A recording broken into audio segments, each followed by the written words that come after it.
জুলাই শহীদ স্মৃতি ফাউন্ডেশনের সাধারণ সম্পাদক পদ থেকে ইস্তফা দিয়েছেন সার্জিস আলম। সামাজিক যোগাযোগ মাধ্যম ফেসবুকে একটি পোস্টের মাধ্যমে তিনি তথ্য নিশ্চিত করেছেন। আমেরিকা সরকারিভাবে স্বীকার না করলেও অনেকেই ধারণা বাংলাদেশে শেখ হাসিনা সরকার উচ্ছেদ করা হয়েছে তাদেরই সুনির্দিষ্ট পরিকল্পনা অনুসারে। গণঅভ্যুত্থানের ঘটনা এই পরিকল্পনা শুরু হয়েছিল শ্রীমতী বার্নিকার ঢাকায় আমেরিকার রাষ্ট্রদূত থাকার সময়ই। বর্তমানে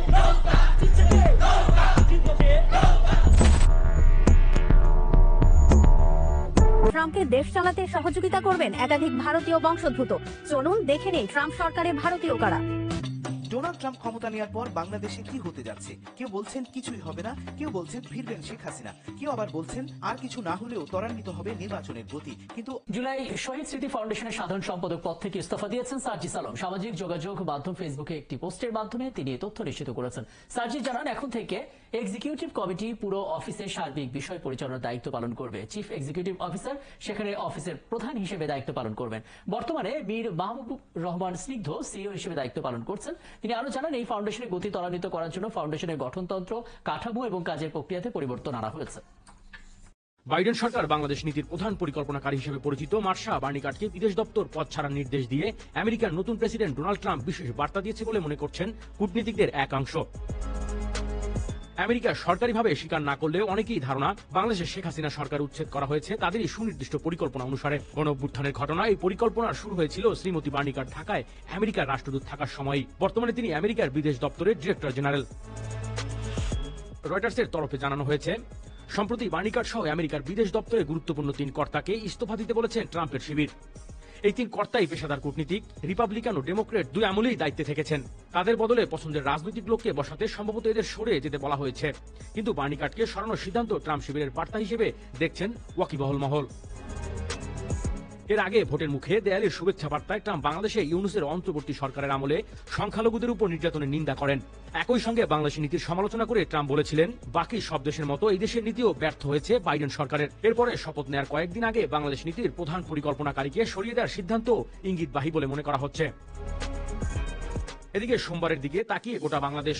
ডোনাল্ড ট্রাম্প এই দিনে আমেরিকার প্রেসিডেন্ট হিসেবে শপথ নেওয়ার পরে ওয়াশিংটন বাংলাদেশের নীতি কি পরিবর্তন হবে তা নিয়ে আলোচনা শেষ নেই। বাংলাদেশের অন্তর্বর্তী সরকারের প্রধান উপদেষ্টা ইউনূসের সঙ্গে ট্রাম্পের বিশেষ পরিচিতি দ্বিপাক্ষিক সম্পর্ক নিয়ে প্রভাব ফেলে, তা নিয়েও হাজারো কৌতূহল। গতবার ট্রাম্প জেতার পর বাংলাদেশে বংশোদ্ভূত একদল আমেরিকা নাগরিক তাকে অভিনন্দন জানাতে গিয়েছিলেন। ট্রাম্প তাদের কাছে ইউনূসের খোঁজ করে বলেন, আমাকে হারানোর জন্য ডেমোক্রেটদের তহবিলে মোটা চাঁদা দেয়া ওই ক্ষুদ্র ঋণ ব্যবসায়ী কোথায়? I, Donald John Trump, do solemnly swear. Donald Trump ক্ষমতা নেওয়ার পর বাংলাদেশে কি হতে যাচ্ছে? কেউ বলছেন কিছুই হবে না, কেউ বলছেন ফিরবেন শেখ হাসিনা, কেউ আবার বলছেন আর কিছু না হলেও ত্বরান্বিত হবে নির্বাচনের গতি। কিন্তু আসলেই কি কিছু হতে যাচ্ছে? এবার ট্রাম্প ক্ষমতা নেওয়ার আগে শুধু বাংলাদেশ না, সারা বিশ্বেই চলছে নানান হিসেব নিকেশ। ট্রাম্পের কারণে বাংলাদেশে কিছু হবে এই প্রচার চালাচ্ছে ভারতে ক্ষমতায় থাকা মোদী সরকার আর ভারতীয় মিডিয়া। ভাবটা এমন যেন নরেন্দ্র মোদী তার বন্ধু ট্রাম্পের শক্তিতে বলিয়ান হয়ে বাংলাদেশের সবকিছু উল্টে দেবেন। ভারতীয় রাজনীতিবিদদের সাথে দ্বিমত পোষণ করছেন আন্তর্জাতিক সম্পর্কের বিশ্লেষক, নিউ অর্লিয়ান্স বিশ্ববিদ্যালয়ের সাবেক উপাচার্য অধ্যাপক doctor Mostafa Sarwar. Donald Trump win করে গেল, তাহলে কি হাসিনা মানে অশ্বারোহী ঘোড়ায় চড়ে বাংলাদেশে ঢুকে উনি ক্ষমতা চলে যাবেন? আমার মনে হয় সে আশায় গুড়িয়ে গেল। এটা হচ্ছে না। বাংলাদেশের ব্যাপারে যে মানে যুক্তরাষ্ট্রের যে নীতি, সেটায় মানে সে গায়ে পড়ে কিছু করবে না। যুক্তরাষ্ট্রের নীতি হবে নিজের লাভ, নিজস্ব লাভ। মানে বাংলাদেশের সঙ্গে যদি জোটে নিয়ে আসতে পারে, কোনো নিরাপত্তা চুক্তি করতে পারে, কিংবা ওখানে যাতে কোনো টেররিস্ট অর্গানাইজেশন না আসতে পারে, এই সমস্ত ব্যাপারে যুক্তরাষ্ট্র ভাববে এবং সেই অনুপাতে যে গভর্নমেন্ট থাকবে তাদের পলিসির উপরে তার সবকিছু নির্ভর করবে। এবং আমার ধারণা যে বাংলাদেশের নির্বাচন তাড়াতাড়ি হয়ে যাচ্ছে, এটা খুব দেরি হবে না। অন্যদিকে ঢাকা বিশ্ববিদ্যালয়ের অধ্যাপক ডক্টর ইমতিয়াজ কিন্তু মনে করেন ট্রাম্পের রাজনীতি আর বাইডেনের রাজনীতি আলাদা, আর তাই দক্ষিণ এশিয়া ও বাংলাদেশ প্রশ্নে দুজনের মতামত ও কাজের ধরন আলাদা হবে। বাংলাদেশের ব্যাপারে একটা জিনিস আমার মনে হয় বলা যায়, সেটা হলো যে রিপাবলিকান পার্টি বা ডোনাল্ড ট্রাম্প চাইবে বাংলাদেশে যেন নির্বাচন হয়, তাড়াতাড়ি যেমন নির্বাচন হয়। এই ব্যাপারে আমার মনে হয় এতটুক বলা যায়। এবং যেহেতু ভারতের সাথে, বিশেষ করে নরেন্দ্র মোদীর সাথে তার একটা ভালো সম্পর্ক করার একটা চেষ্টা থাকবে, সেটা যদি হয়, ভারত অলরেডি ইতিমধ্যে মানে খোলাখুলি ভাবে বলেছে, কারণ যেহেতু তাদের কি বলা হয় আর্মি প্রধান স্পষ্টত বলেছে যে নির্বাচনের পরে সম্পর্ক স্বাভাবিকরণ হবে। তাই যদি হয়ে থাকে, বোঝা যাচ্ছে যে ভারত নির্বাচনের ব্যাপারেও একই কথা বলছে। তো সেই জায়গায় আমার মনে হয় আমরা বলতে পারি যে রিপাবলিকান পার্টি বা ডোনাল্ড ট্রাম্পের সরকারের দৃষ্টি যতটুকু থাকুক বাংলাদেশের উপর, তার বড় একটা জিনিস থাকবে, বাংলাদেশে যেন তাড়াতাড়ি নির্বাচন হয়।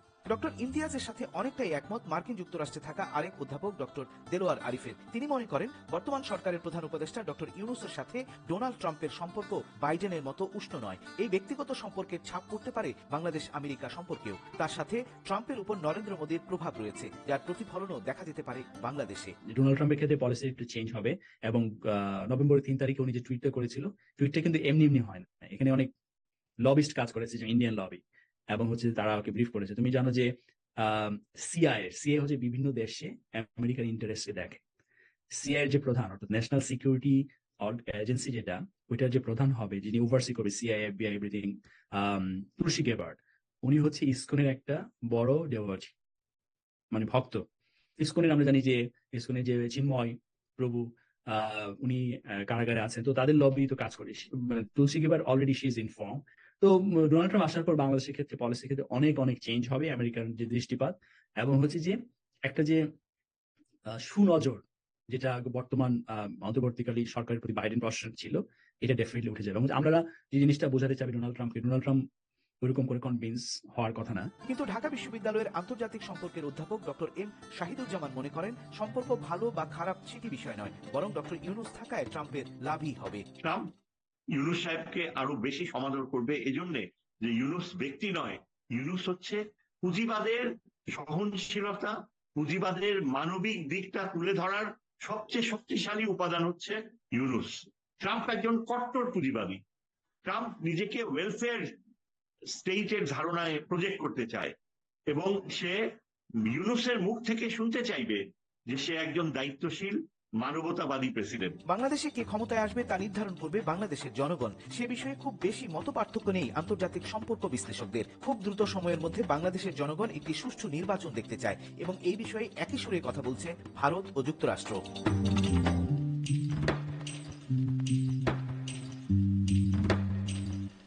ডোনাল্ড ট্রাম্পকে দেশ চালাতে সহযোগিতা করবেন একাধিক ভারতীয় বংশোদ্ভূত। চলুন দেখে নেই ট্রাম্প সরকারে ভারতীয় কারা।